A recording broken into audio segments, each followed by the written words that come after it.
I fixed it all, I think.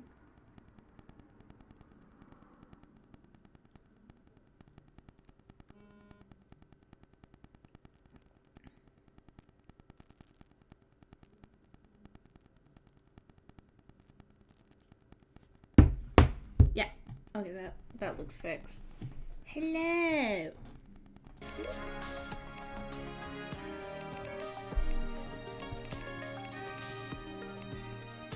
Why do all the characters look the same? Can I can't.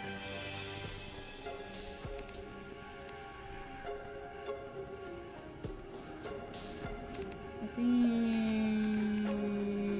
let's go with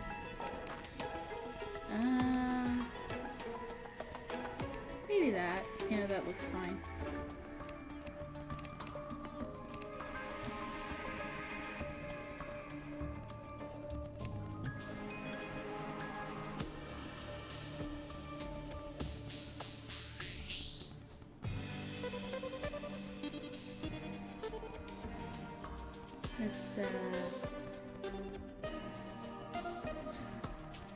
Hold on.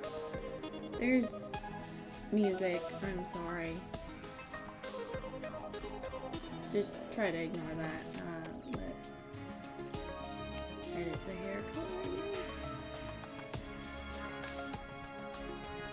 Maybe make it close to my actual hair color. There we go. The eyes you can't really see, so I'm just gonna yeah. That's skin color. Not loving the orange, sweetie.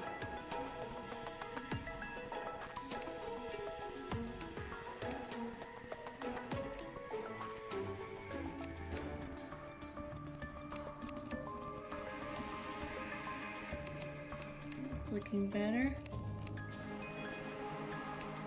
Clothing colors. Don't really care.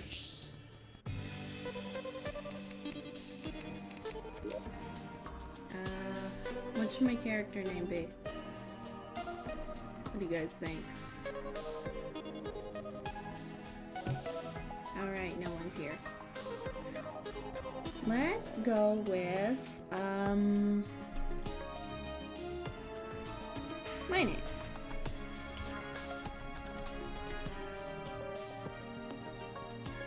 Wait, I should probably...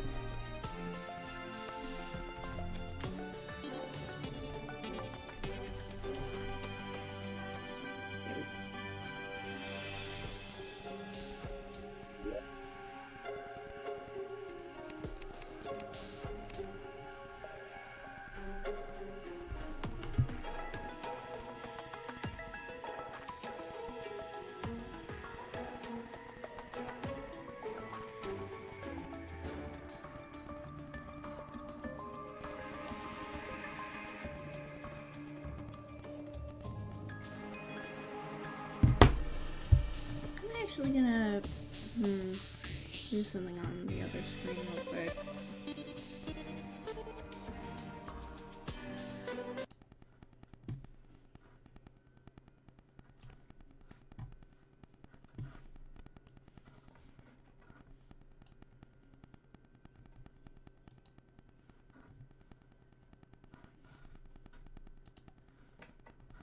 Just one moment.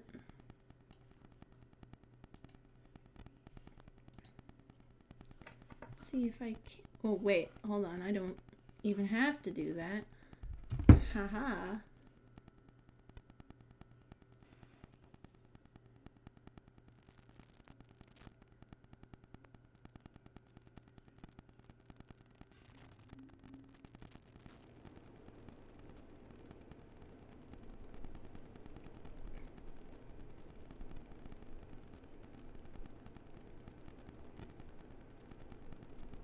Hold on. Oop.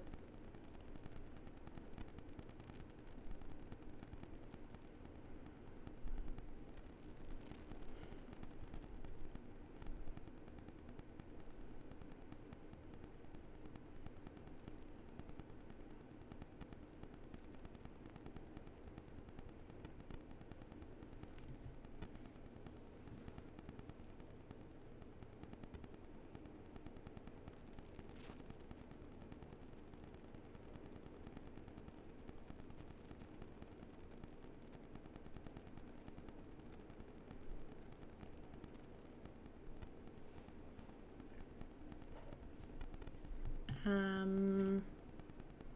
may have to do this elsewhere. Hold on.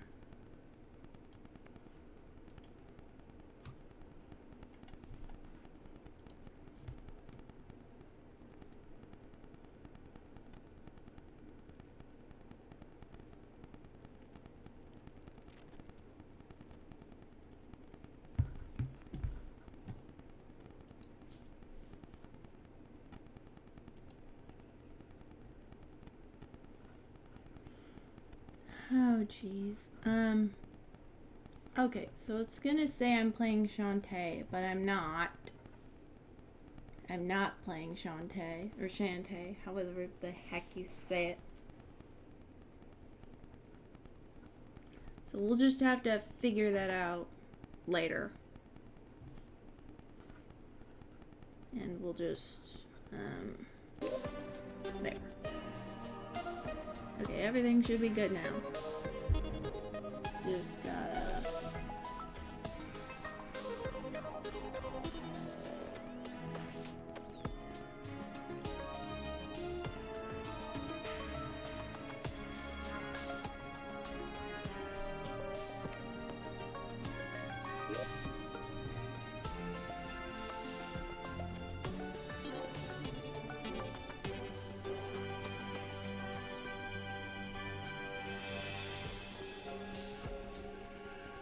Oh, wait.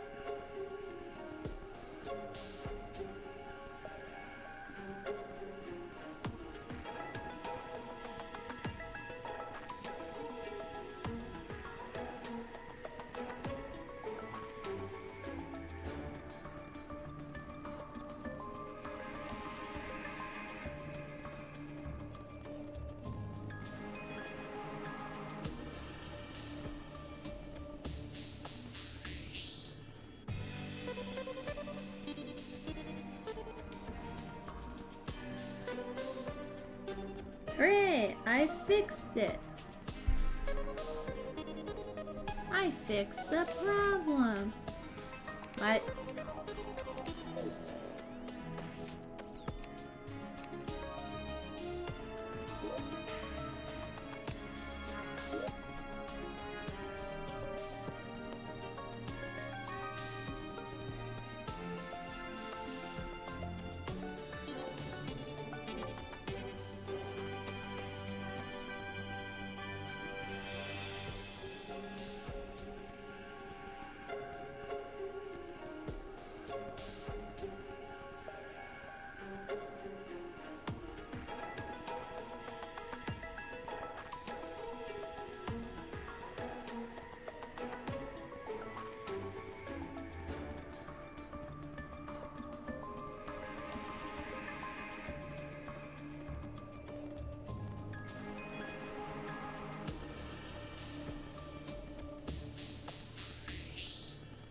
What?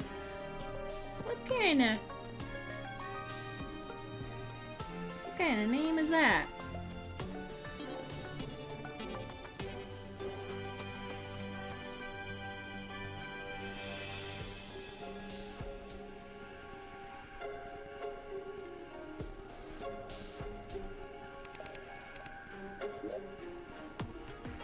Let's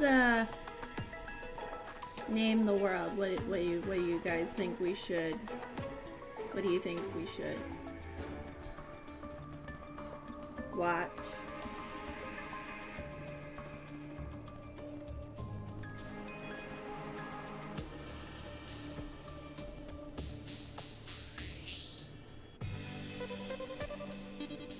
Or do the name? I think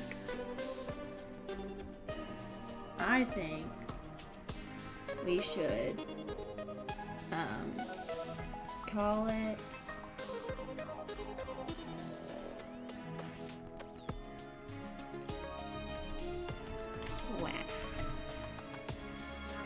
think that's not how you say quack.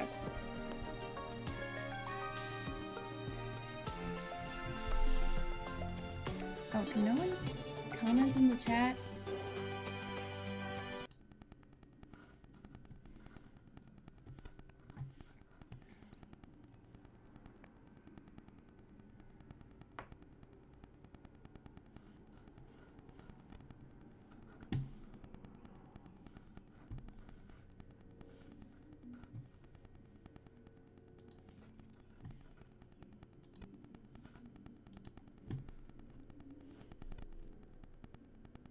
Okay, y'all should be able to chat now, maybe? Aha! Success! We live!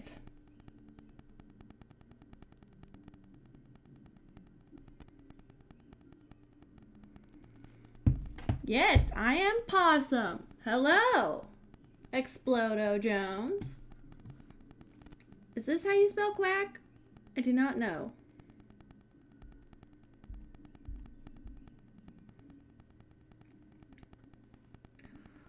You know what? F it, we ballin'. See? Yeah, sure. Ideal for a quick single-player experience. Yeah, that sounds about like what I was thinking. Ballin', yes. Oh. Okay. I think I need to bring the chat closer to the edge. There. That way I can see it better. Okay, so essentially I didn't know. Small and journey mode. Okay. Random. I guess random would be best because corruption, I remember, is bad, and crimson is also bad. So that looks good. Oh. Wait, what? Wait, slow down. I want to read the things. Let me read the things. Generating what? Okay. I got crimson. Oh, man. I got crimson. I guess that's better than corruption, right? Like it's slightly less suck. Is it slightly less suckage than corruption? Or is it just a suck? You know what? F it, we ballin'.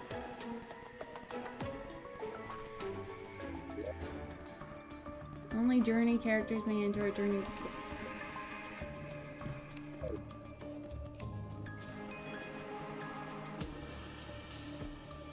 Everything is a gory mess instead of deep chasm.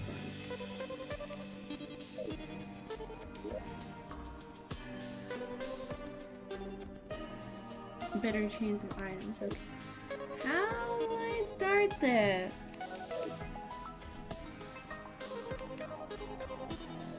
Oh wait.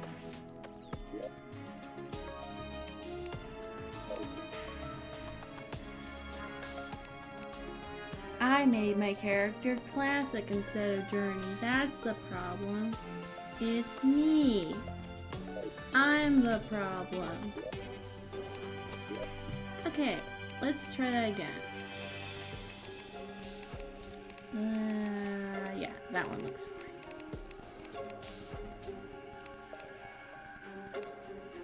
Sure. Or just generate a classic world. What's the difference between a journey and a classic world?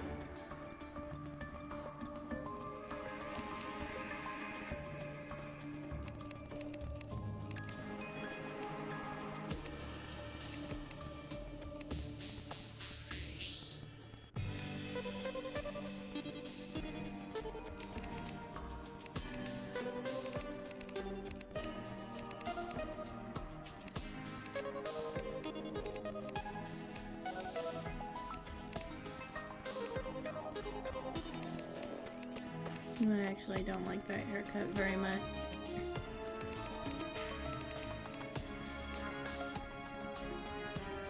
Can't remember. Very helpful, thanks.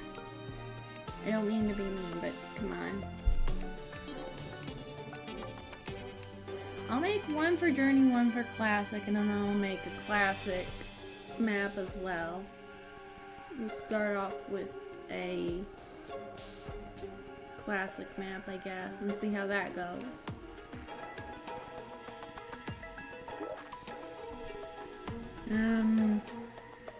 Oops, excuse me. Again, please ignore. Excuse you, sir. You do not know what I have on my other screen.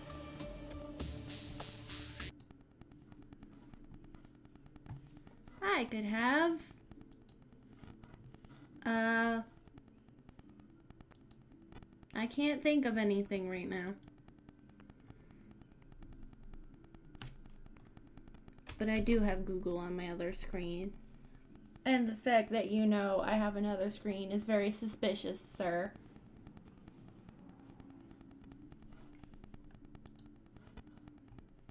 Chickens? Very creative. Thank you. Chickens. Yep. Very cool. Hold on. That's better. Here we go. My character was too low. So, I had to fix her. Is the difference...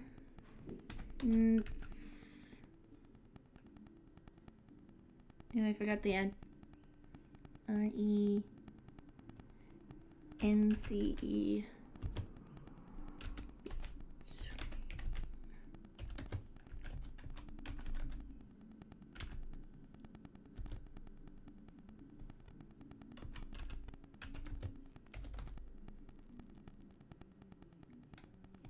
Aha! It's one of the suggested searches. Journey mode is easier.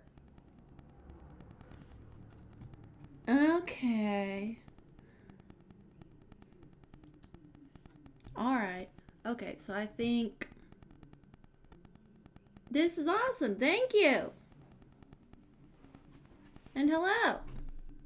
Dr. Octagamopus. Very interesting observation there, Explodo Jones.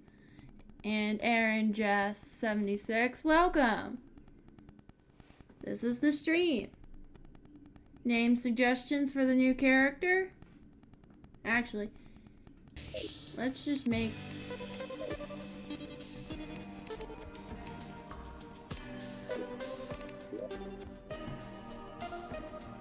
Oh, wait. Thank you for doing this. No problem.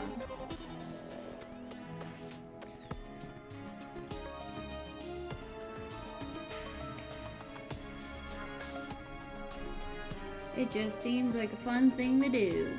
So we're gonna have fun and play some Terraria, which I'm led to believe is similar to Minecraft, but different in ways I don't know yet.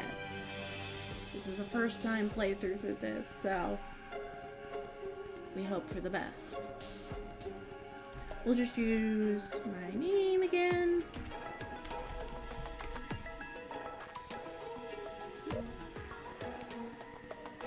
Journey. Yeah, that one looks fine.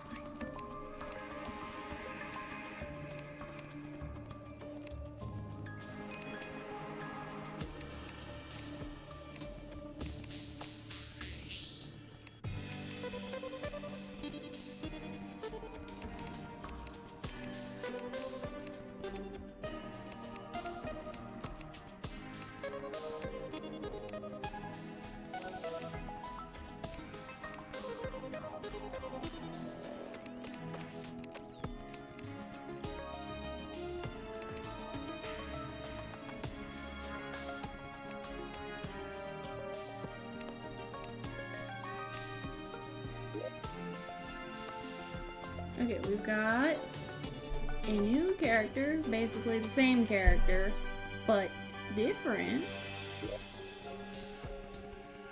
Let's... Oop!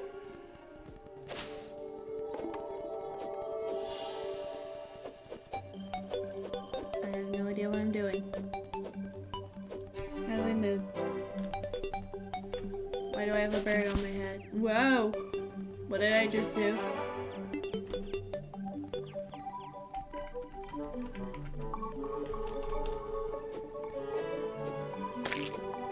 Oh no, I killed the squirrel! Was I supposed to do that? How do I... Press E. And do what? And press... Oh!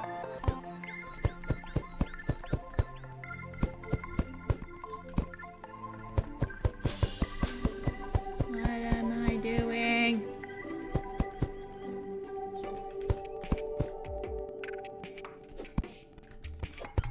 Oh!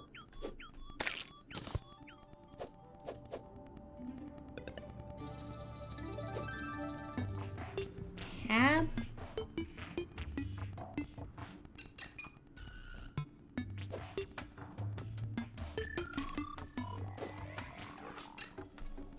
Get back over here. I want to talk to you. Oh, mini map. I think. Yeah, that looks like a mini map.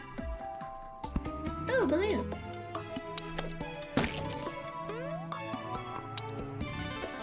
I popped the balloon. Yeah, I figured that out already. How do I pick up things? Like click on. Also, why is there a bird on my head? Do I get rid of the bird? Is I'm supposed to keep the bird? Is the oh, it kills things for me. Okay, I guess I get a bird. That helps. Okay, cool. Freaking. How do I? Yes, it does. Any insight into why I got a bird on my head? Hopefully it doesn't... Yes, I hope it doesn't poop on my head too. But, I think it... Oh? I think it lets me fly.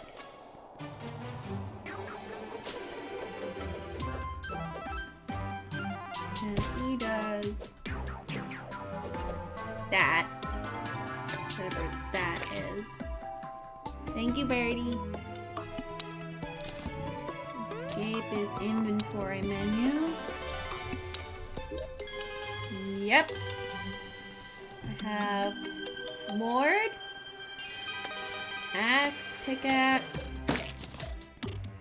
hammer, staff, torch, rope, magic mirror, and grappling hook.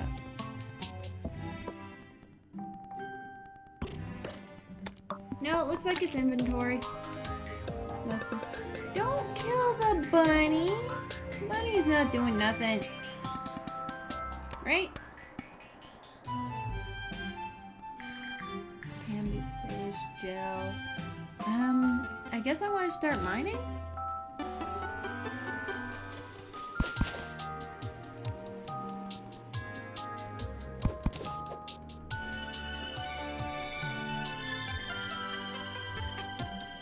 So is this very much like Minecraft where number keys, select hot pad items?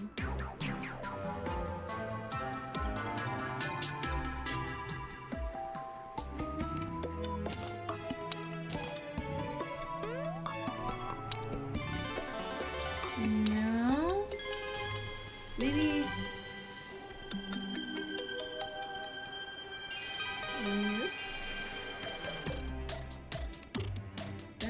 No, does not look like that one works, at least. Looks like I gotta select them specifically.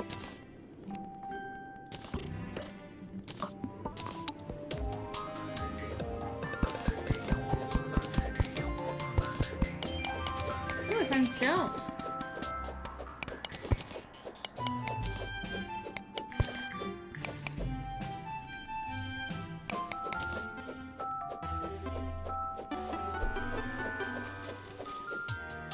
Not the F key. I tried the other ones. Yes, I did that. And guess what it did? Absolutely nothing. I'm pressing the number keys. Nothing's happening. Oh, wait. Oh, no, it did do something. Well, now I look like a fool. Do I get to keep the bird forever? I hope so. That'd be cool.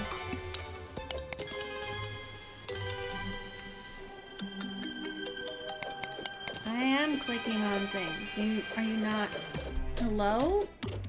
What are you watching? I am clicking on things. I am mining stone. Crafting.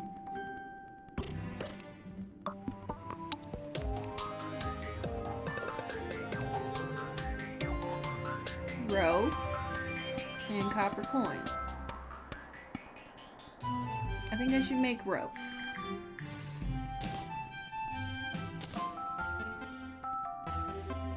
I'll put a rope in there.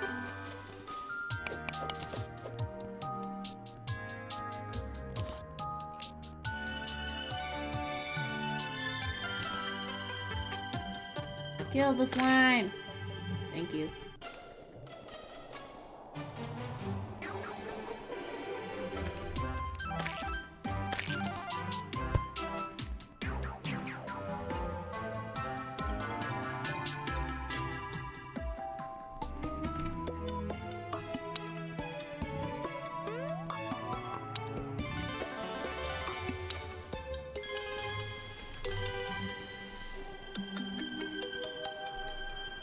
I don't want to unalive the rabbit.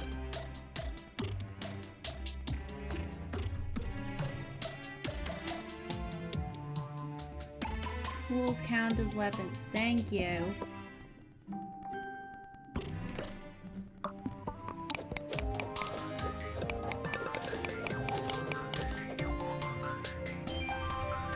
I see something down here. What is that?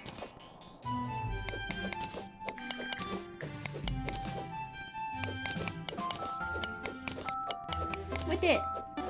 Lead.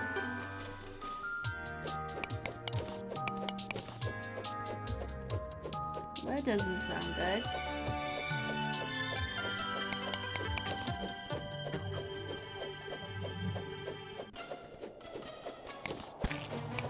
Hope this isn't like normal lead. Oh wait, how do I get out now? I probably gotta dig back out, don't I? Oh wait, there's a bunny over here. Duplication, research, time, weather, personal power, infection spread enabled. Gotta go have fun. Bye, Explodo Jones. It'll just be me and Aaron Jess.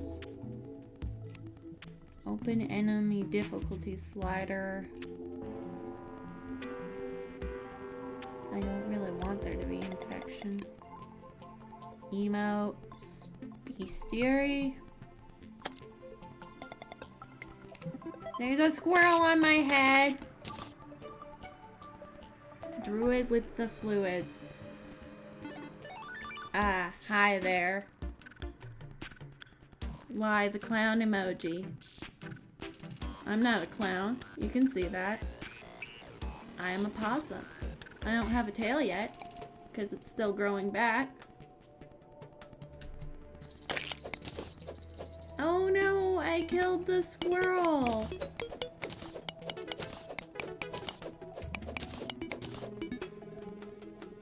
Poor little thing. Oh, I forgot I can fly.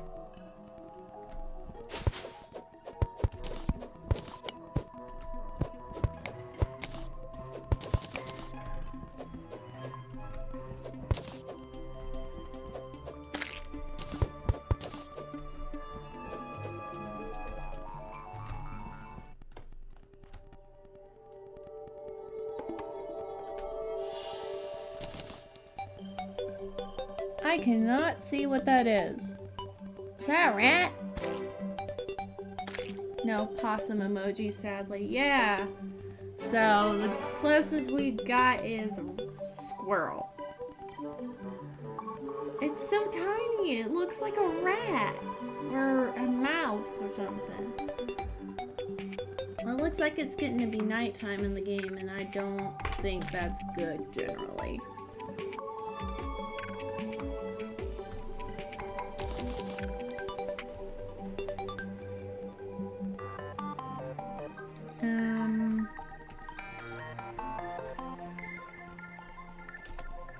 I think I can chop down trees.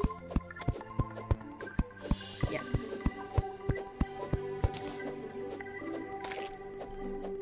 Rats must die. Okay. Cool opinion. Counterpoint. Rats are cool.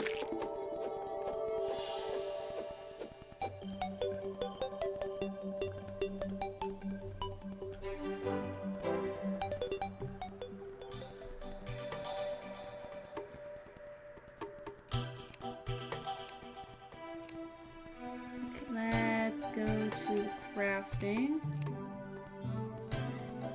Campfire.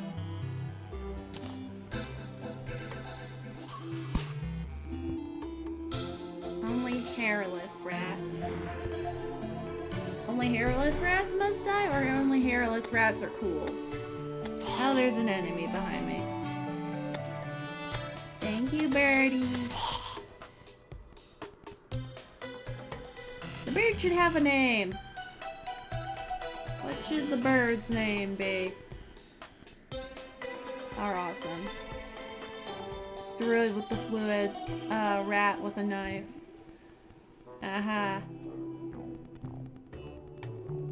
Oh my gosh, there's a floating eyeball. Die, die, die, die, die, die. This rat has a knife, watch out. Oh no, a rat with a knife. However, will I defeat this horrible enemy? I'm a possum. I am bigger than rat. I've got sharp teeth.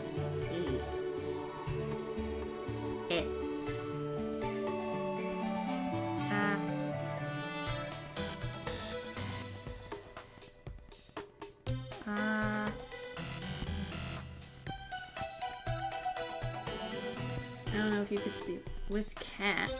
With a cat? With a cat. What is this in reference to?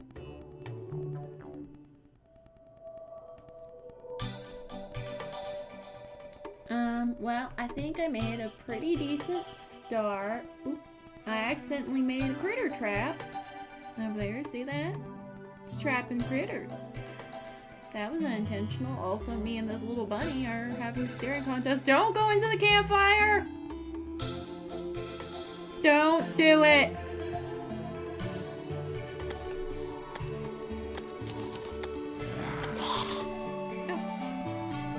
Oh. Ooh, a star! Gimme, gimme, gimme, gimme, gimme, gimme. I got a star! Kill the rat with a cat. I don't think I have a cat. I also don't think there are cats here.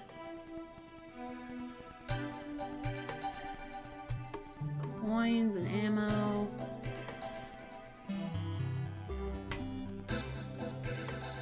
Well, this was a fun little start to the game.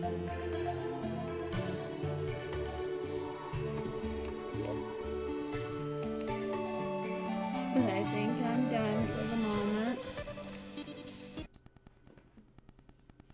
I think I'd like to do something else.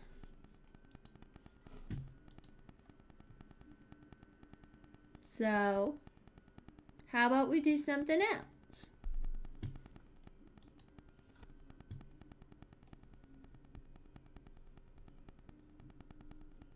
Anybody have any suggestions for something we should do?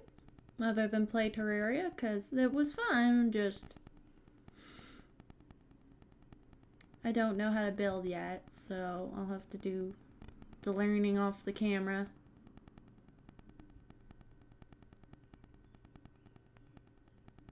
We could play a different game or watch some videos. Minecraft. I do not have Minecraft yet. I will be getting that soon. Wait.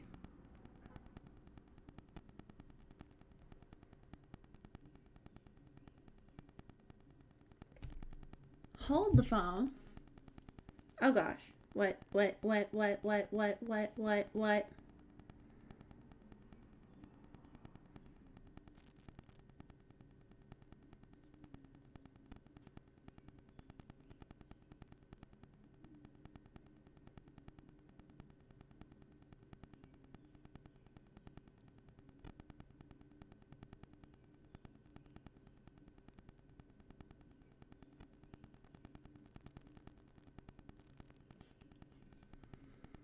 I'm checking to see if I can get Minecraft really quick.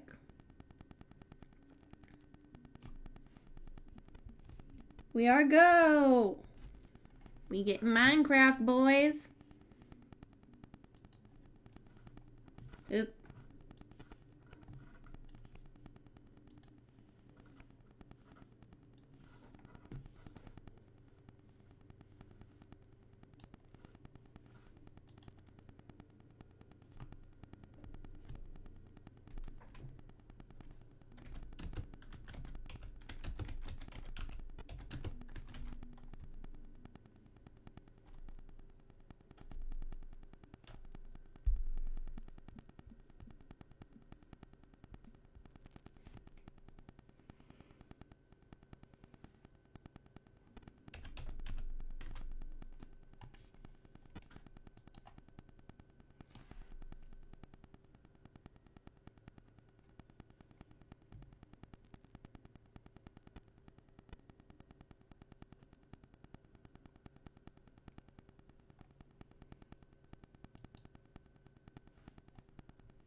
Okay, I think I found it.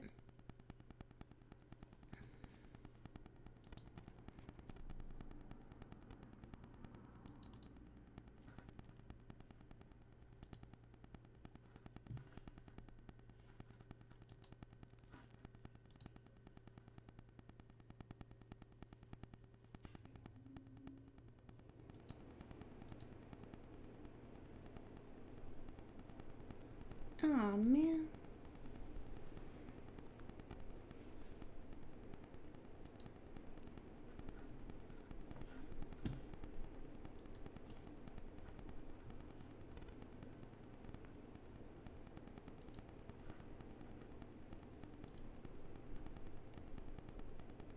Oops.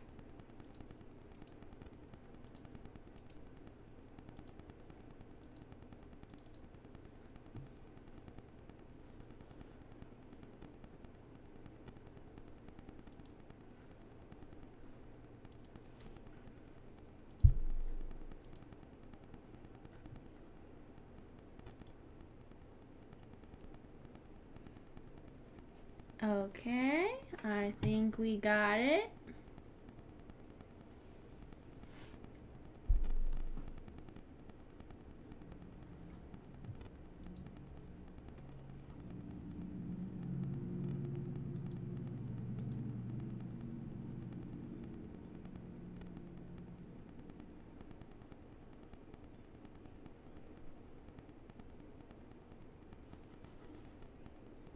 Why is nothing happening now?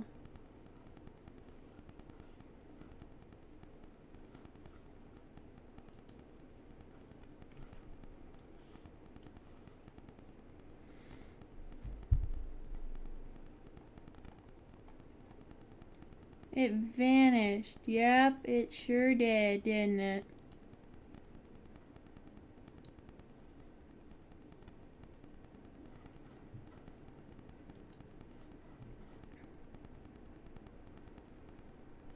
I'm gonna do something somewhere else real quick.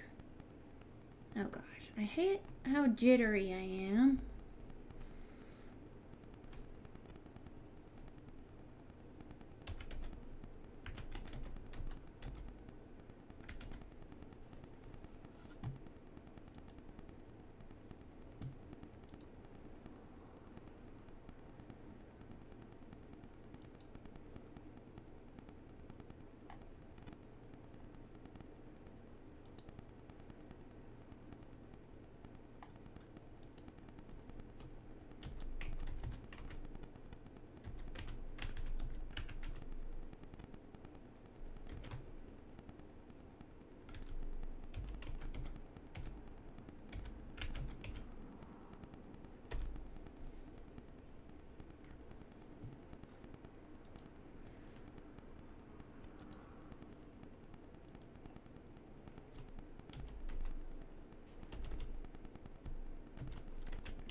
Okay, fixing it, fixing it, fixing it.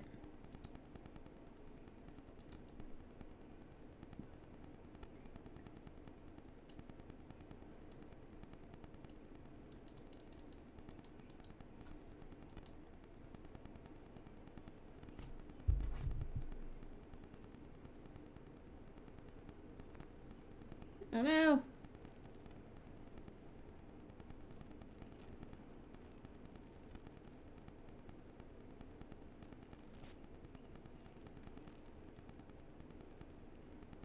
Oop.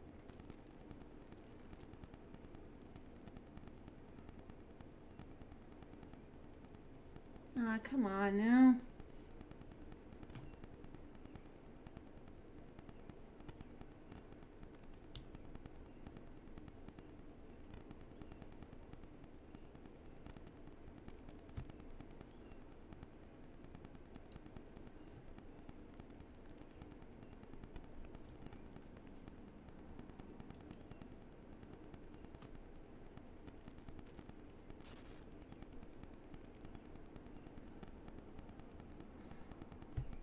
Oh no. Okay, I see what I did wrong.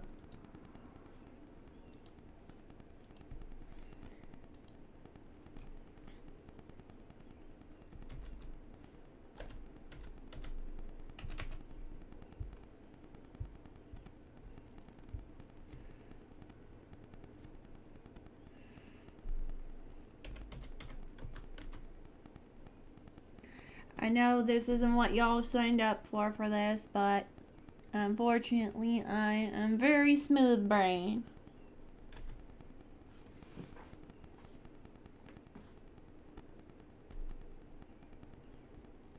So even simple tasks can be a struggle.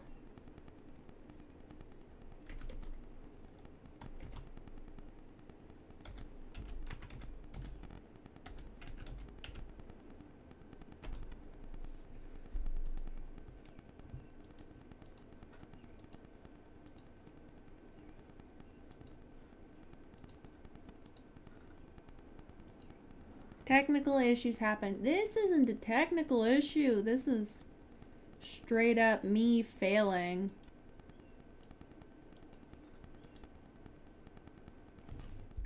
Okay, now it should happen.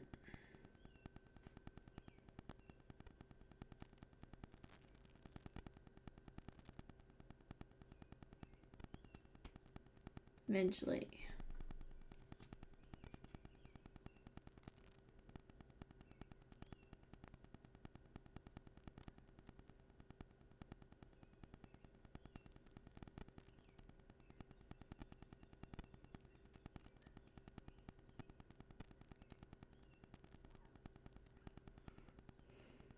Hopefully.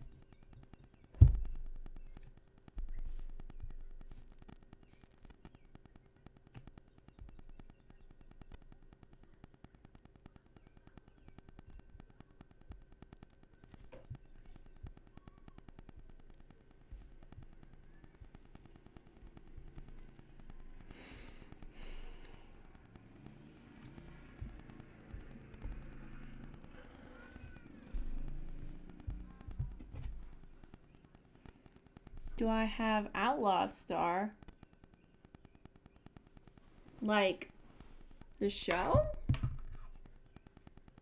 I think so. I don't think I can stream just me reacting to Outlaw Star though, because there's a lot of suggestive stuff in it. And we're on Twitch, and Twitch doesn't like suggestive stuff, and it's also, you know, copyrighted. Okay.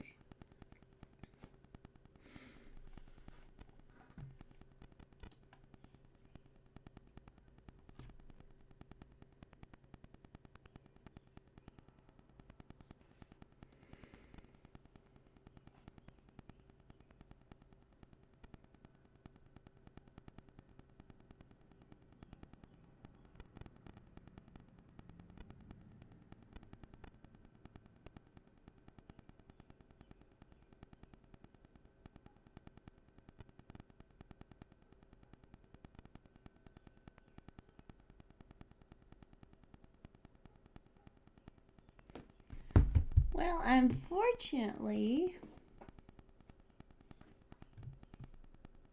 copyright blows. Yeah, it sure does. I wonder.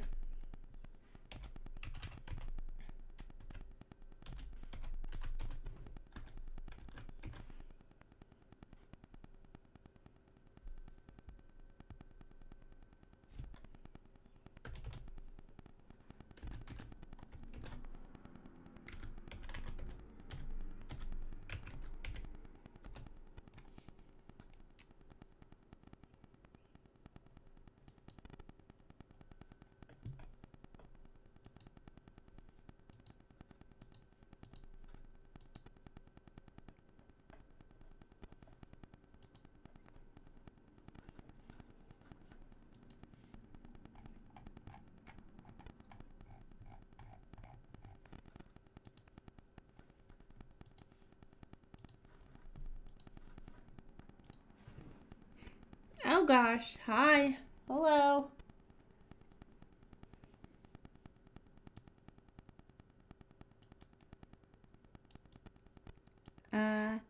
For those unaware, my little cat just decided to hop up right behind my back.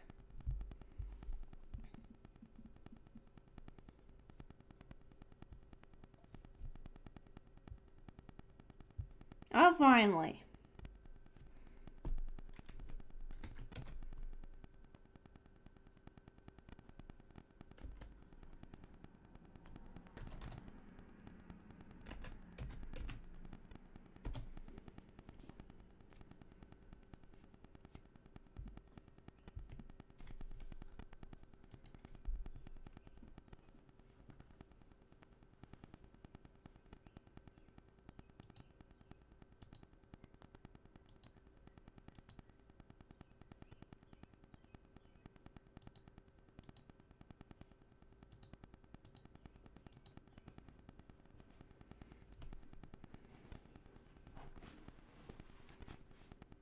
There's a little kitty cat behind me right now. He's very small and very fluffy.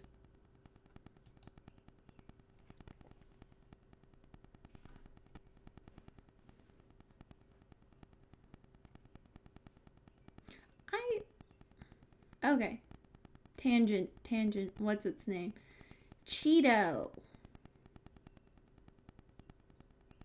Its name is Cheeto. Because he's orange. He's currently warming my bottom. Ooh, I get to choose a gamer tag. A profile picture. I'll show you guys what I'm looking at. Here we go. What should my profile picture be? We got so many options. full screen it. We've got a pirate. Maybe some kind of spaceship. Dinosaur? A diamond? I don't know. Maybe it looks like it's from Halo? Dinosaur.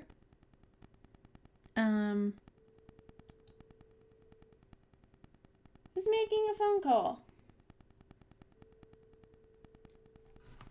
How dare they? This guy with an eye patch.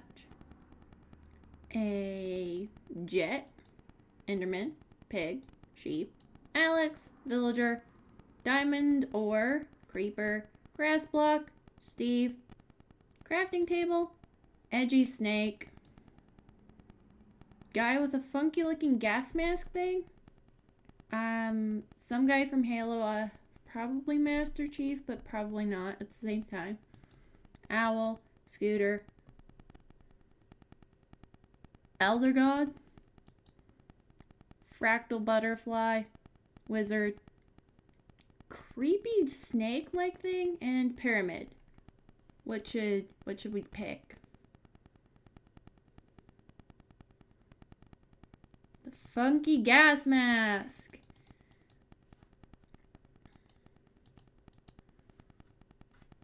That's fine, funky gas mask guy. There he is. Gamer tag. Easy enough.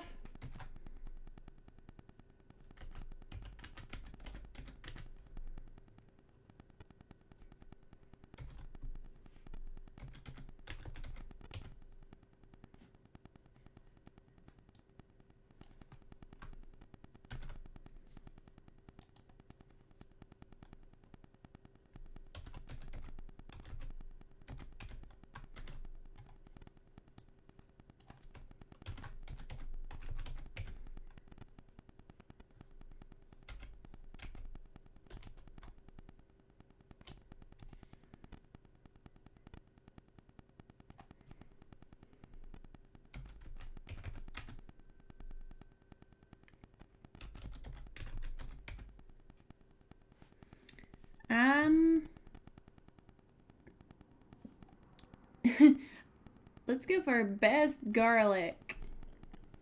43631 as my gamer tag, cause I think it's funny.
While we're waiting, let me put on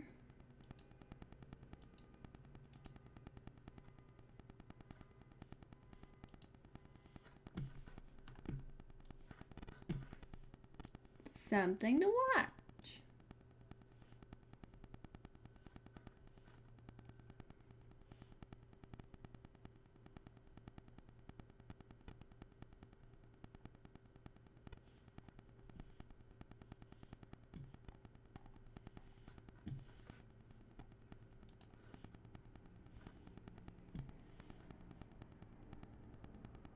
Here we go. A man wakes up with a start. Did something... Alright, I can't hear without my ears.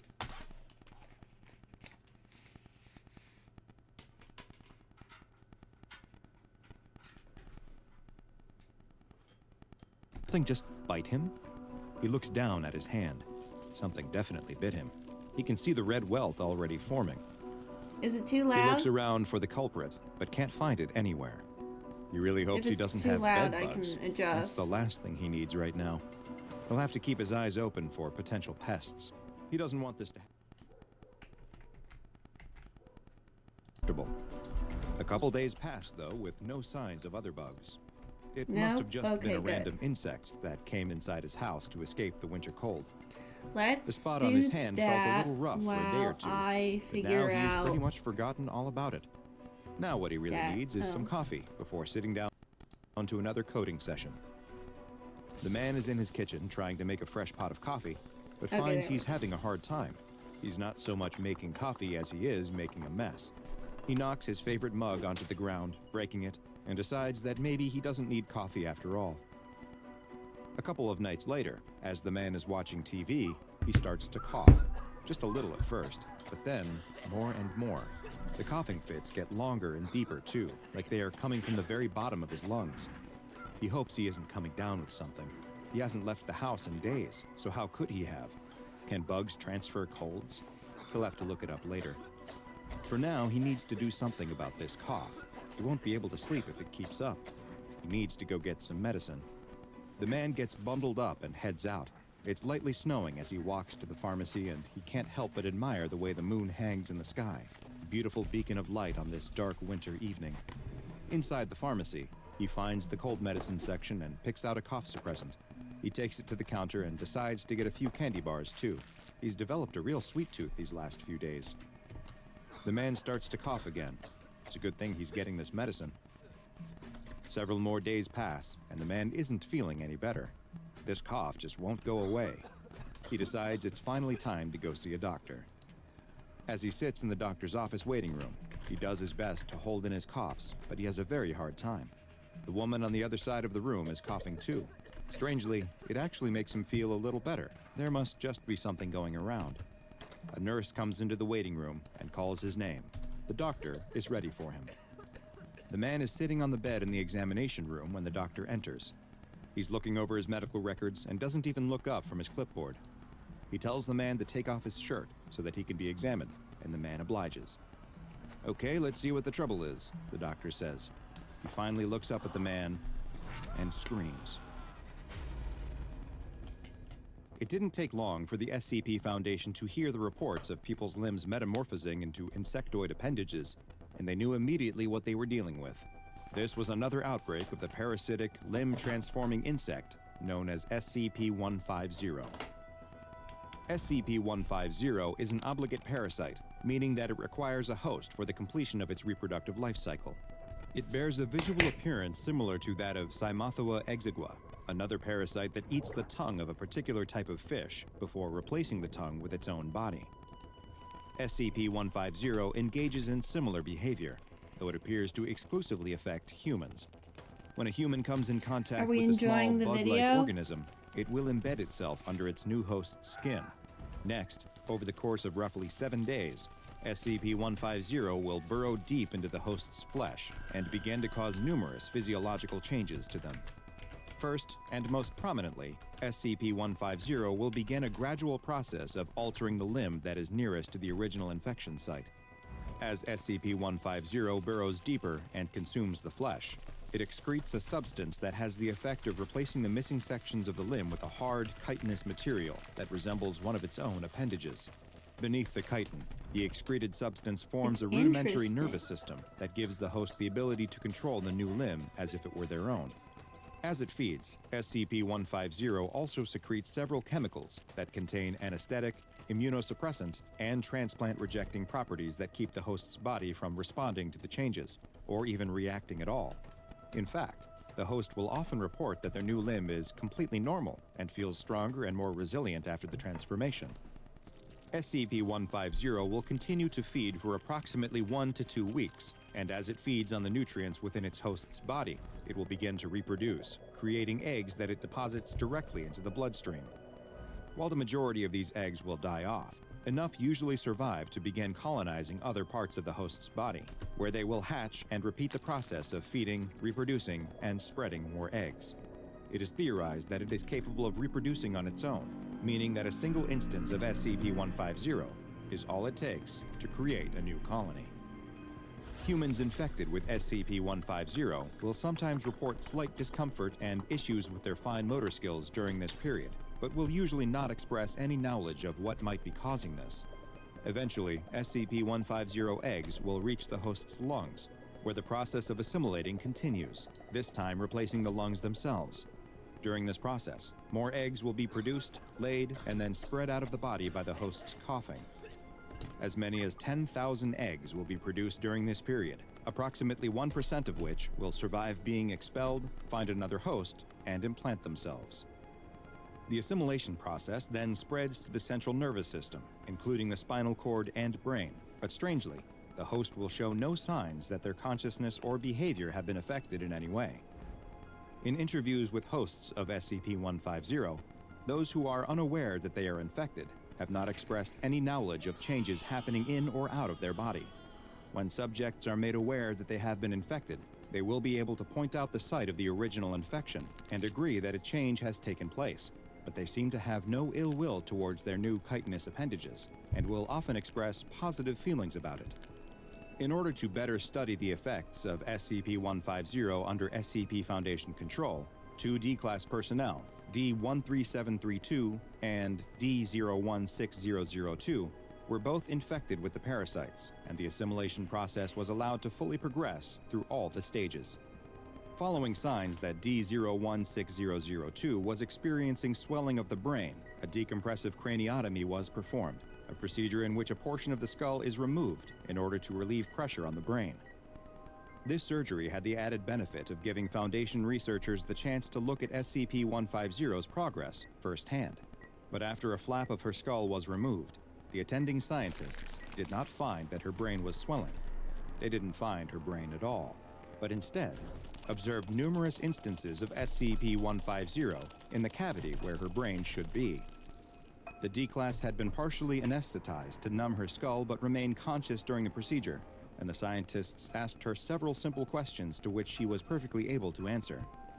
They began removing some of the parasites, and as they did so, her answers became slower and less clear.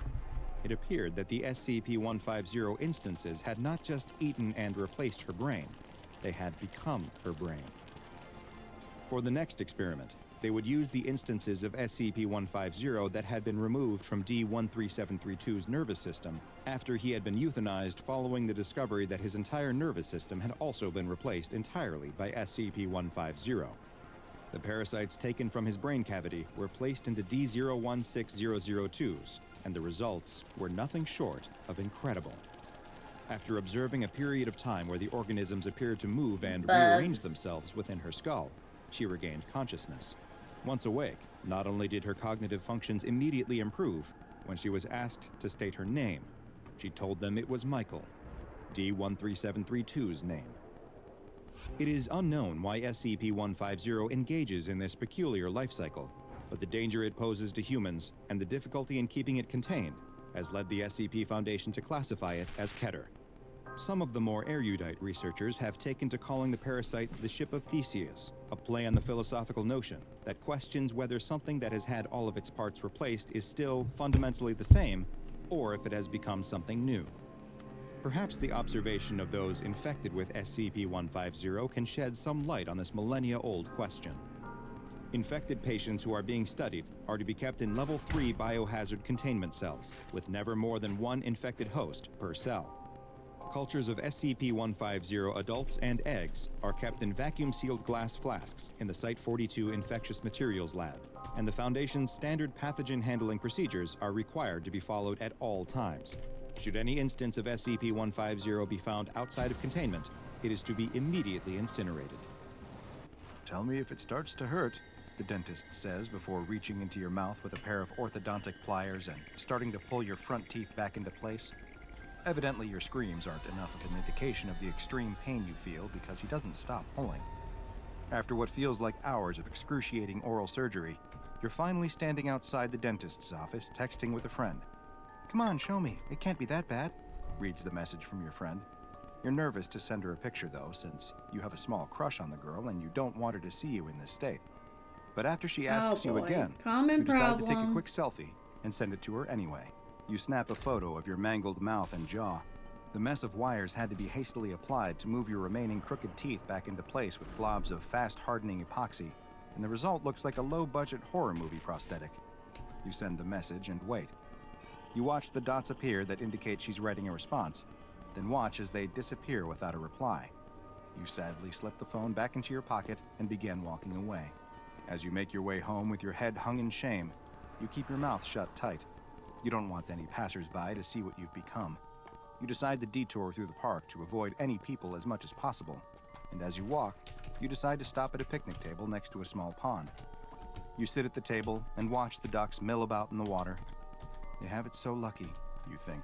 Ducks never have to worry about their teeth getting knocked out by a baseball and leaving them looking like a monster.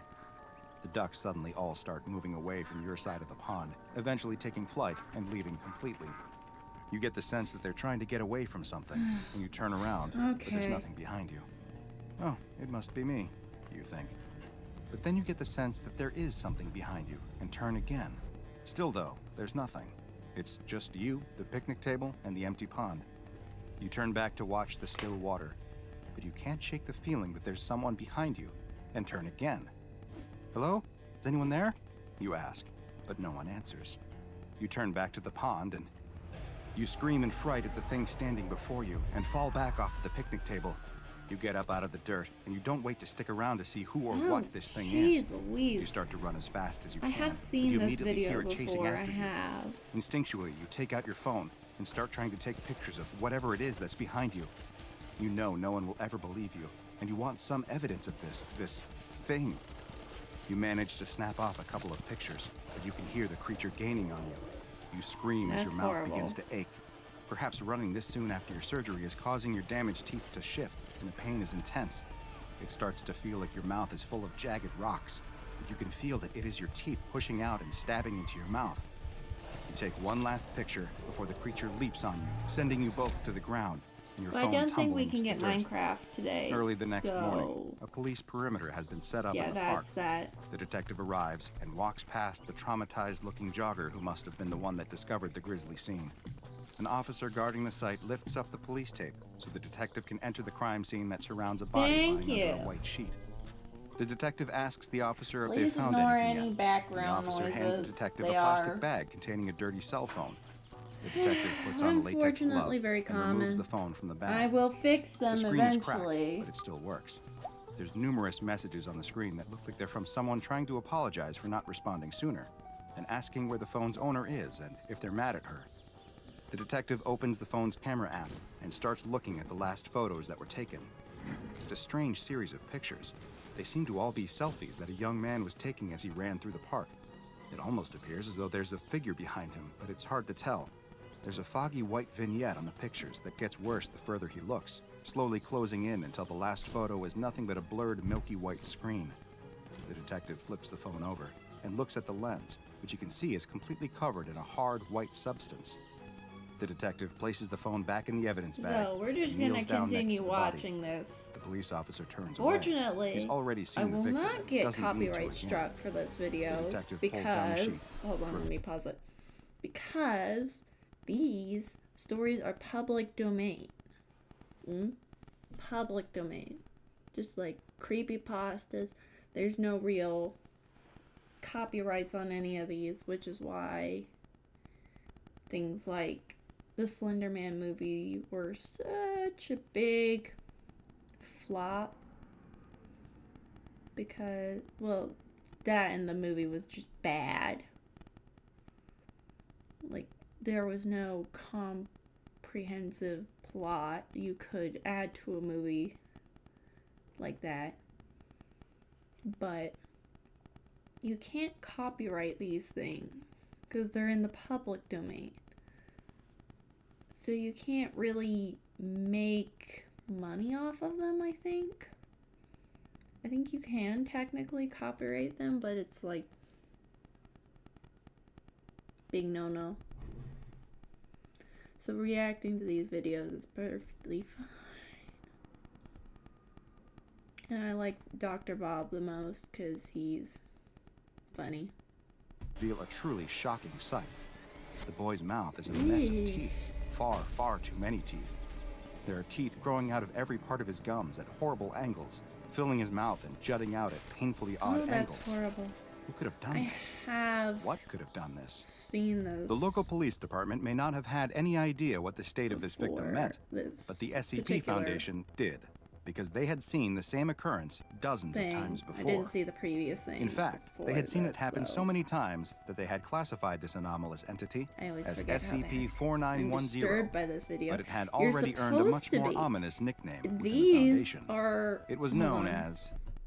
These are creepypastas, or SCP files, which are basically creepypastas, but like bureaucratic in a way. Imagine this. It's essentially a foundation that takes, catalogs, writes down the danger level, and contains anything deemed to be anomalous or weird. So, and before you ask, well, what's anomalous, mate? It's essentially anything that shouldn't exist in the world. Like a young girl with the ability to manifest infinite apples. Nothing like a two-headed cat or anything like that. Those are just genetic mutations. So, the idea is that people write about these scary or weird or even funny characters. Should never be hungry. Yeah, but there's only so many apples you can eat before you get tired of apples. And that would just be an example. I don't think that actually exists, although that would be a good one, I think. Anyways, so essentially, very true. Essentially, all these guys are supposed to be a little scary or weird or creepy, and you've already heard this filing system and the SCP file number. As you can see on the screen, I'm pointing to it, but you can't see that because my character's arms don't move, which is sad. My arms can't move. They're stuck to my side. I'm sad. I'll fix my arms eventually. But each one has a designation through a number, danger level, which goes from safe, which is anything that cannot or is like just generally regarded as not bad, like will not cause too much harm if it gets out, easy enough to contain, blah blah blah, to Euclid, which is slightly more dangerous and harder to contain, and Keter, which is the most dangerous of the normal classifications. There's more than that, but I don't feel like going over that right now. I might find a video where it explains all this better if you feel like it. The Grinner. Very little is known about SCP-4910, and eyewitness accounts of the creature are all extremely brief due to those who have interacted with it quickly succumbing to its effects. What is known is that SCP-4910 is a quadruped and appears to be made partially or perhaps entirely out of teeth. Those who encounter SCP-4910 quickly experience its primary anomalous effect which is that it causes the extremely rapid overproduction of teeth in its victims' mouths. Existing teeth will quickly increase in size, protruding farther out of the gums than should be able, while new teeth will begin to sprout from any available space in the mouth, including the roof of the mouth and underneath the tongue. Gross. These new teeth will completely fill the mouth, which almost immediately inhibits their ability to speak or vocalize at all. The creature will then use this opportunity to attack and incapacitate the victim before starting to feed. Further adding to the mystery of SCP-4910's appearance comes from the effect it has on any nearby recording equipment. Cameras and other devices that come within SCP-4910's proximity will have their critical components compromised by a sudden appearance of a layer of dentin, which is the calcified material that partially makes up teeth. Interestingly, SCP-4910 seems to possess some level of intelligence, as it appears able to differentiate between normal civilians, who it hunts for sustenance, and members of organizations that seek to hunt down and contain or harm it, which it uses for an even more nefarious purpose. While the exact mechanics are still unclear, it seems as though SCP-4910 is able to infect certain anomalous organization members with its ability, causing them to act as a vector for the effect, who then spread it to even more victims. Hold on, I'll be right back.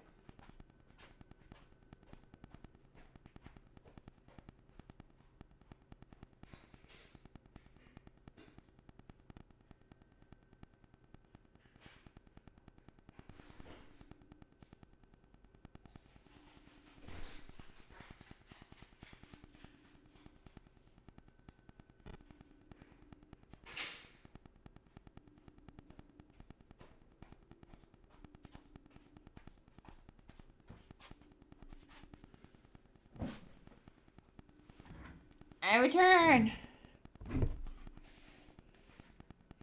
Sorry, I had to. This effect is, of course, of great concern to the Foundation, and containment protocols for infected victims have been hastily put into place. Should a member of staff begin bearing a grin with too many teeth or multiple tooth-filled smiles, they are to be immediately immobilized by any means necessary, though preferably with a firearm that allows one to keep an appropriate distance and hopefully prevent any further spread of the effect. Oh my gosh, infected I individual forgot is then about to that. be doused in a hydrochloric chemical compound So, that for will real, reduce the afflicted to a...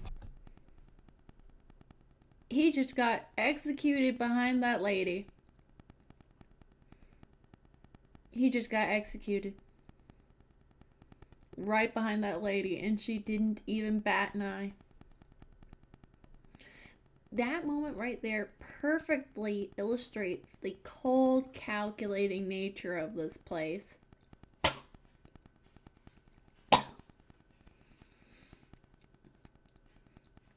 I'm okay.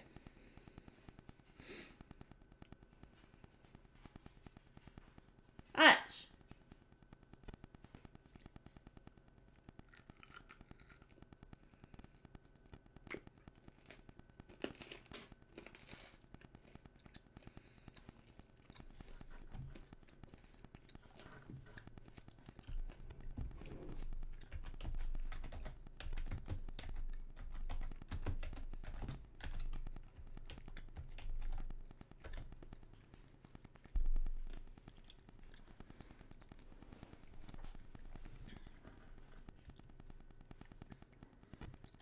pulp-like substance.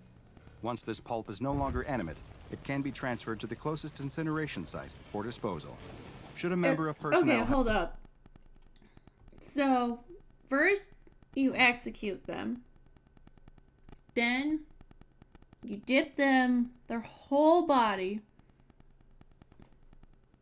in acid. Then you burn the remains? That's a lot. That is a lot. Have an interaction with SCP-4910 and feel that they were exposed to its anomalous effects. They may be saved by taking immediate medical action. Oral surgery to remove the additional teeth has been found to be effective when the procedure is undergone in the first 1 to 2 hours following exposure, though the victim will suffer lifelong permanent physical issues from the procedure. Once 3 hours have passed, It sure does the seem effect like will have spread to the overkill. rest of the body, with teeth appearing virtually anywhere. Unfortunately for the victim, should the infection reach this point, pain management has been shown to be ineffective, and there is nothing that can be done to alleviate their suffering, save for termination. SCP-4910 remains at large and has been given the Keter classification. Mobile Task Force Epsilon, Also, codenamed Aaron, I Turfing Black, think our is the only friend MTF Druid with authorized the to respond to fluid may have sightings, died. and they have been given permission to Rest engage the in creature and pepperoni. utilize lethal force if necessary, due to the danger this anomaly presents specifically to the SCP Foundation. A kindly-looking old woman is carrying groceries into her home. When she closes the door, a crack forms in the wall, and a tile slides down off Oh her no, roof, not crashing this to the one. ground This and one's shattering. awful. The next day, the local builder seems confused. He just fixed a similar problem a week ago at another house, and another the week before that. He'll patch this crack just like he did before and repair the roof, but as he does so, he can't help but think he'll be at another house with the same problem soon. Old people are like this sometimes, though, breaking things on purpose to get someone to come visit them. Oh well, as long as the money is right, he'll keep doing the repairs. That evening, the old woman is in bed when she's woken up by something falling onto her face. A crack is opened in the ceiling right above her bed, and plaster is falling on her. What is happening to this house? She would have to call the builder again in the morning and let him know that it was getting worse. She gets up I'm to getting clean the bored of plaster this, dust off and her I face, remember this but one. stops It's halfway. awful. This one essentially just twists people into horrible shapes and stretches them out, and it's not cool. So let's go find something that's a little less awful.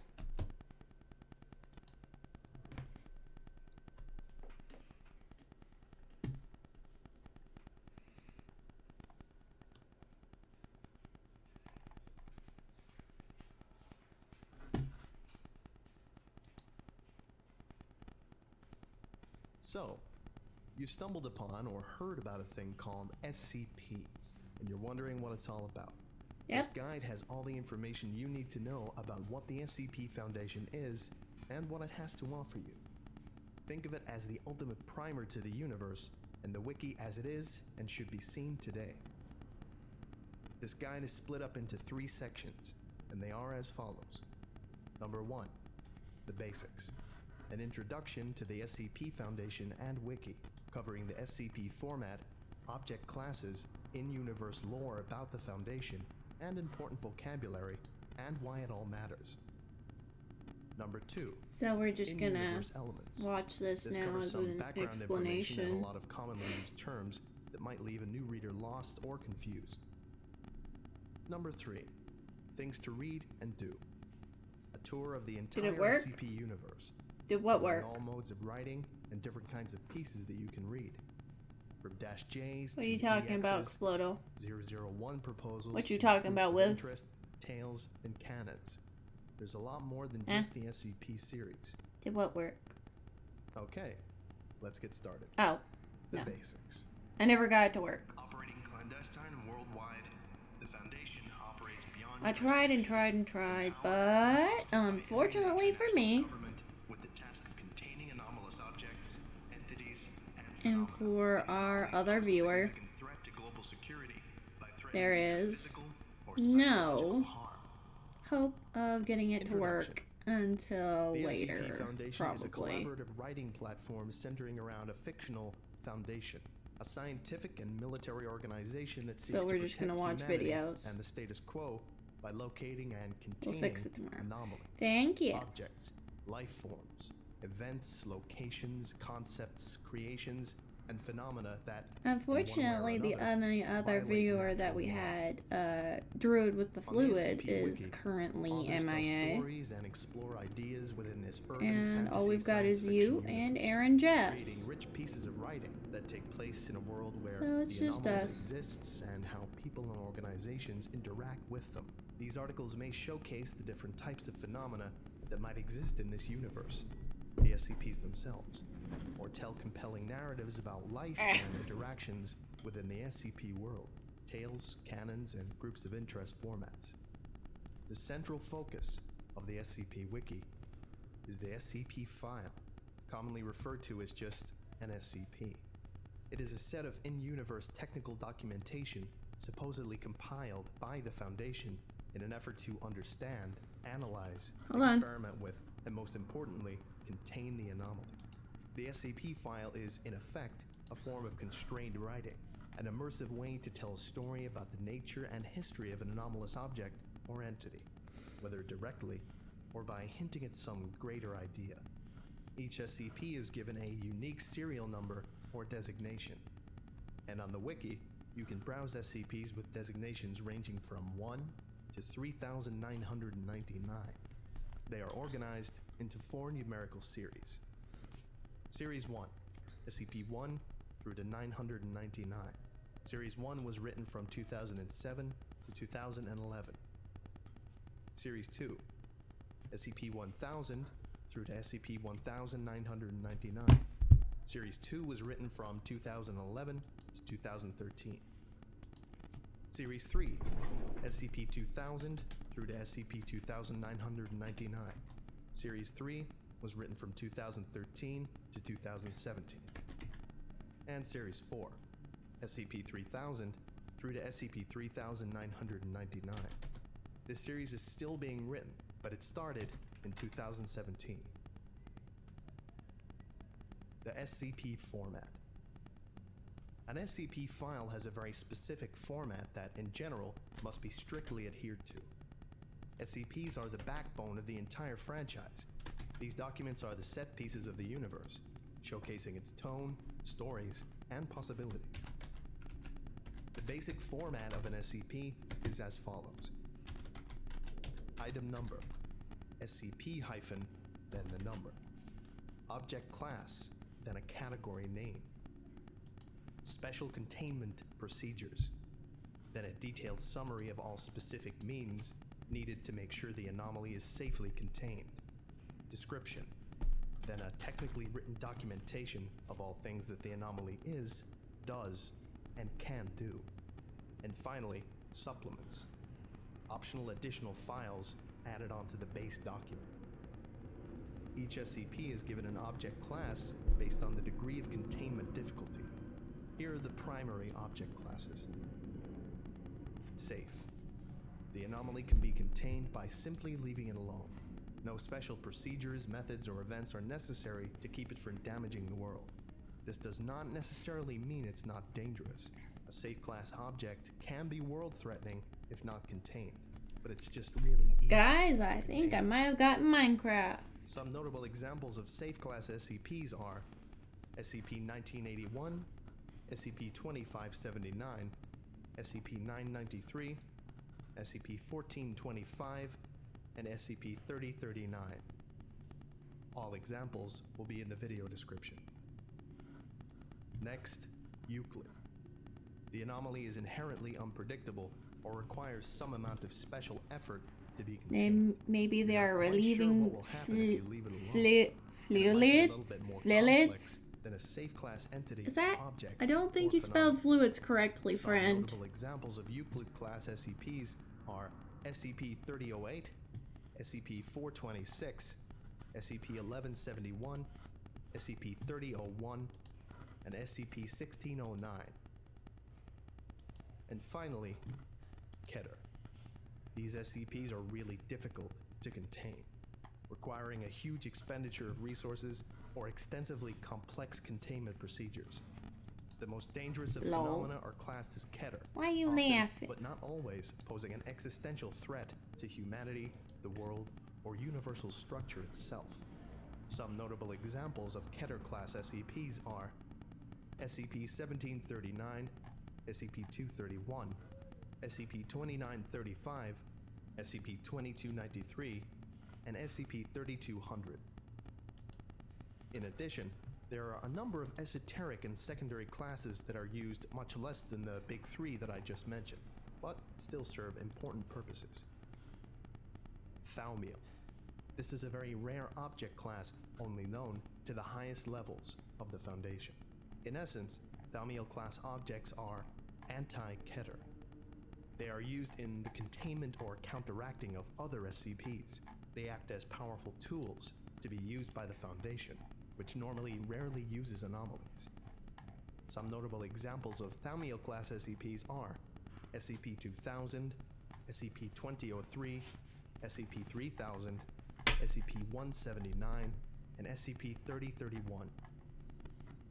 And finally, neutralized. It used to be anomalous, now it's not. Maybe it just stopped working on its own. Maybe someone accidentally or purposefully destroyed it. Laughing because I can't It no spell. longer has functional anomalous properties. Some notable examples of neutralized class SCPs are SCP-1470, SCP-2682, SCP-3519, SCP-1762, and SCP-2420. If you want to stop watching this guide now and start diving into the wiki, this is a good time to do so. But be sure to finish this guide if you're unsure of anything. Maybe you can pick one from the links from the description and then follow the cross-links and navigation in the article. Maybe you can go to a series page. I highly recommend series 2 and 3, and just click on one with an intriguing title. Or you could roll the dice and press random SCP. One of the best ways to learn about the Foundation is to discover for yourself all the genres, emotions, and ideas it can evoke, to keep that sense of mystery and gritty realism. There's still a lot to learn about the culture and vocabulary and universe of the site. You can find out and learn by yourself just by reading as much as you can. Playing it by ear, it's pretty fun that way. Or if you'd like to get a better handle on everything that's going on and a few more ways to drop you into the community, stay tuned. I still have a lot to show you. Next up, in-universe elements. Foundation structure and protocol. Security clearance represents how much information about an object you're allowed to know. If you've read through an SCP or two, you're bound to have seen these. Data expunged, redacted, or the text completely blacked out. These keywords are common hallmarks and tools of narrative of the SCP Wiki, signifying that the information has been classified to a higher clearance or has been cleansed completely. It adds an element of horror through absence that is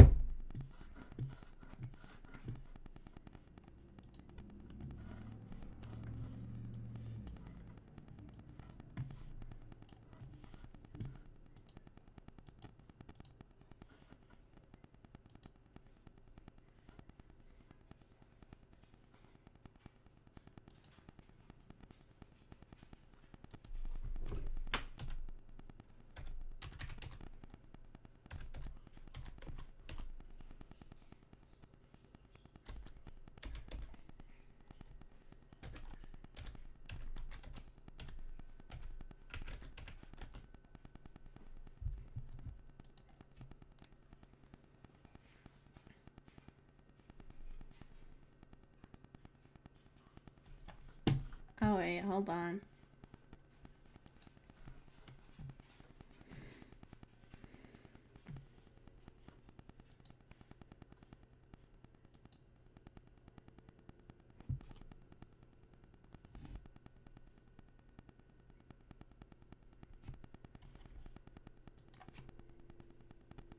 The SCP Foundation has faced a number of wide, potentially apocalyptic threats in its mission to uphold normalcy and save humanity. We know the SCP Foundation could be ruthless in this mission. The events of SCP-5000 before Agent Pietro restarted the universe show what happens when the Foundation is pushed to its final decisions regarding normalcy being upheld. In SCP-5000, it seemed that the SCP Foundation decided to cease research further into the anomaly they needed to neutralize. But what would have happened if they didn't? In any case, we know the SCP Foundation is dedicated to normalcy and the containment of the anomalous. But what happens when the SCP Foundation is faced with a dire decision: uphold normalcy or destroy their universe? The multiverse is a concept in science fiction that has gained mass amounts of popularity over recent years, especially recently thanks to a certain Wall Crawlers movie. Multiverses are parallel universes that are similar or extremely different from the main ones. Scientists have pondered over the existence of a multiverse for hundreds of years. with the most popular being the many worlds interpretation, a theory of quantum mechanics that states there are many worlds that exist in parallel at the same space and time as our own. Some interpretations even state that every decision a person makes causes a branch in reality where the person made the other decision. We're familiar with the SCP Foundation's run-ins with the multiverse, from SCP-2935-O Death, a cave that allows the Wanderer to enter a parallel dimension that's fully and completely dead, only for the same thing to happen to their own world once they return through the cave, or SCP-1437, a hole that allows the Foundation to send, receive, and read parallel dimensional documentation from other multiversal SCP Foundations. Combine those two concepts with an SCP-001 proposal. The importance of an SCP-001 proposal is not lost on the Foundation. Researchers of the SCP Foundation saved the SCP-001 slot for only the most dangerous, apocalyptic, or widespread anomalies that could affect the Foundation itself, humanity, and normalcy. Arbalic's SCP-001 proposal and the research within its file found the answer to the question we posed above. When the SCP Foundation is faced with a dire decision, do they uphold normalcy or destroy their universe and all the people who live in it? The file begins somewhat different from what we're used to with SCP Foundation files. Instead of an item number or containment procedures, we begin with a yellow notice from the Records and Information Security Administration, or RAISA for short. The notice states that the following file was received in 2026 from Dimension R42. Is Dimension R42 potentially the cause of SCP-001? Could they be attacking this version of the SCP Foundation? The notice continues with a description of the file that follows it. It states the file below describes an anomaly threatening all members of humankind in all of the multiverse. This file had been emitted to this version of the SCP Foundation for 8 minutes as an extremely dangerous cognitohazard, classified as a Class 5 cognitohazard capable of easily destabilizing and penetrating this universe. However, it was found to not be dangerous, only reading as a danger level 0. While this Foundation was unable to quickly counteract this cognitohazard, it appeared to not pose a threat to the affected universe's humankind. Part of this notice is crossed out, indicating that it is no longer true. There is a high threat of repeated cognitohazardous or other forms of attack from Dimension R42. Instead, this part has been replaced with the following fact. Dimension R42 no longer exists. Did this version's SCP Foundation fall to SCP-001? Their entire universe no longer exists, so perhaps this file that this dimension's SCP Foundation received could be a potential warning. Under this RAISA notice, the reader is not greeted with the standard Foundation documentation yet again. Instead, it seems that the original senders of this file left a note for the readers of this file. It says, "Greetings. You are reading this dossier in a paradimension of the relict dimension R42. Due to the colossal size of your world's address, for your convenience, your dimension will be hereafter referred to as PD, Paradimensions." It seems as though we're reading this SCP-001 file through the eyes of the SCP Foundation in this so-called paradimension. So if the original SCP Foundation and their universe, R42, is now destroyed, what does this mean for us? The note continues. The following message has been constructed by the SCP Foundation of the Relic Dimension R42 and is addressed to the SCP Foundation of Paradimension PD. Enclosed you will find information about SCP-001, which is a threat to the multiverse. Here we go. SCP-001 is definitely the cause of R42's destruction, but how can we be so sure of this? Maybe SCP-001 caused the Foundation to destroy their universe. The note also includes the following statement. As you may have noticed, this message was preceded by a burst signal containing a non-dangerous cognitohazard. The burst signal was constructed in such a way that minimal change to the signal would have caused indiscriminate and overwhelming casualties among the denizens of PD. As you can see, R42 is capable of eliminating the absolute majority of PD denizens, but has not exercised this capability.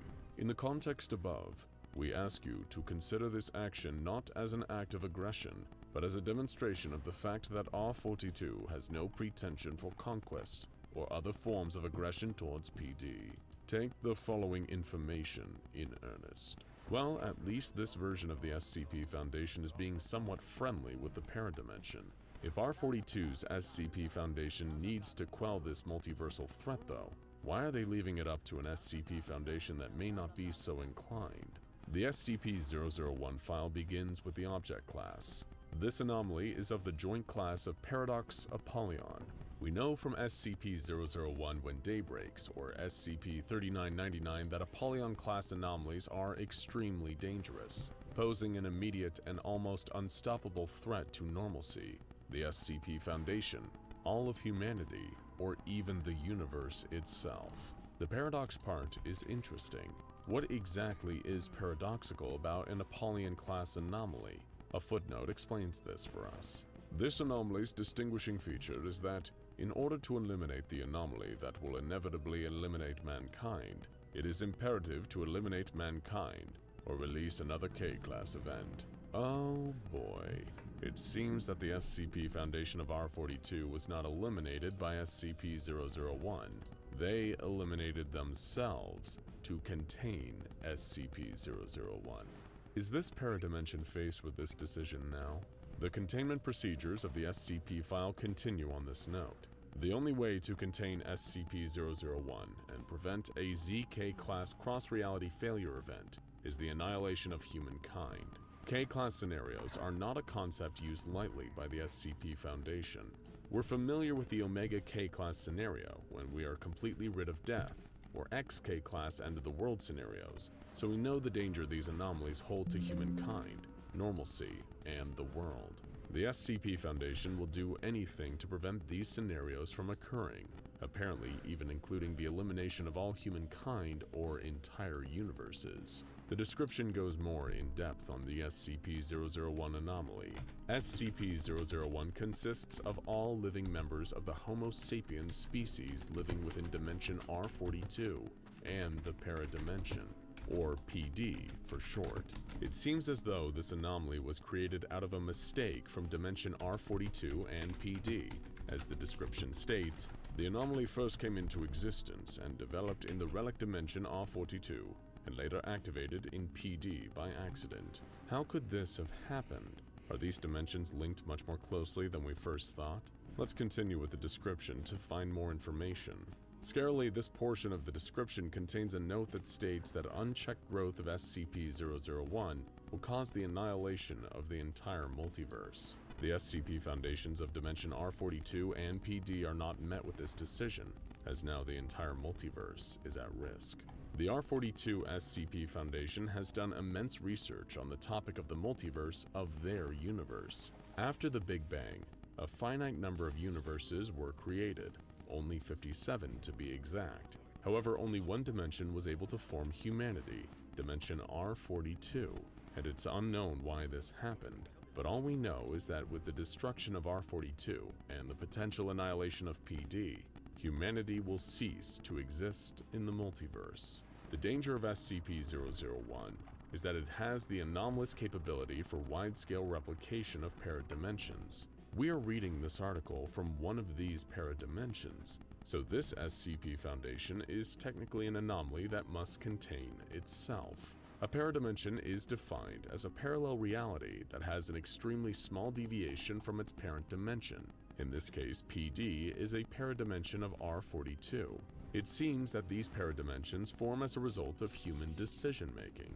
So if you've ever been between a type of shirt to buy or were confused on an exam and guessed a question, a paradimension could have formed from this decision, where the paradimension has you take the other choice. Because of this, dimensions housing living instances of SCP-001 uncontrollably grow a colossal number of minimally differing paradimensions every second. No sign of paradimensions have been found in the other 56 parent dimensions. The picture on this file shows how PD has branched from R42, but at this point, it seems that millions if not billions or trillions of paradimensions now exist. The real problem of paradimensions is that the multiverse has a limit on the Okay, number so of I paradimensions got that can Minecraft. exist. And once that is Sort crossed, of. the ZK class cross-reality failure event The will only begin, problem and the seems to multiverse be will be destroyed.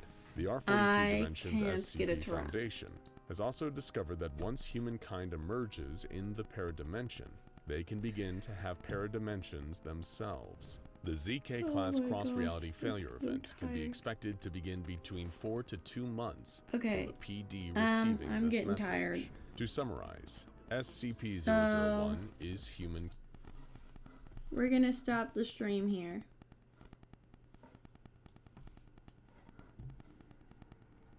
So, thank you for hanging out tonight, today, whatever time it be, where you are. And good night.